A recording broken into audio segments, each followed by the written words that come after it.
Posibleng maharap sa patong-patong na reklamo ang driver ng isang motor jeep na namahiya umano ng kanyang pasahero dahil sa timbang nito. Paalala ng LTFRB sa mga tsuper, bawal mamili ng pasahero. Sige po! Bababa ko kayo. Sige! Baba! Hiyang-hiya raw si Joy nang pababain ng driver ng sinasakyan niyang jeepney na biyaheng Baclaran Sukat sa Parañaque noong Biyernes.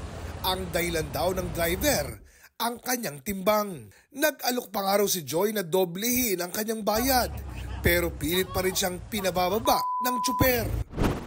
Nagreklamo si Joy sa LTFRB kanina. Pinagbintangan na po nila ako na ako daw po yung nakasakay po sa jeep nila dati, na-flatan po, tapos bumaba daw po ako kasi mapaflatan na naman daw po sila ng jeep.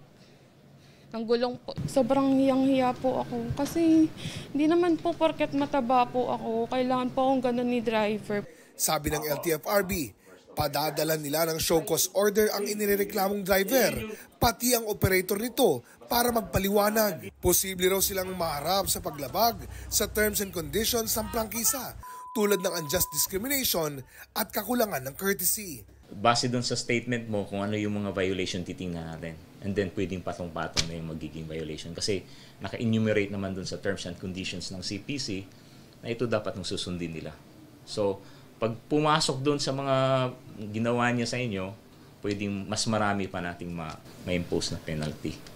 Paalala ng LTFRB sa mga tsuper ng mga pampublikong transportasyon. Bawal po tayong mamili ng pasahero. Public service po, serbisyo po ang ihatid natin sa ating mga commuters. At higit sa lahat, wala po dapat na namamahiyain na public spaces.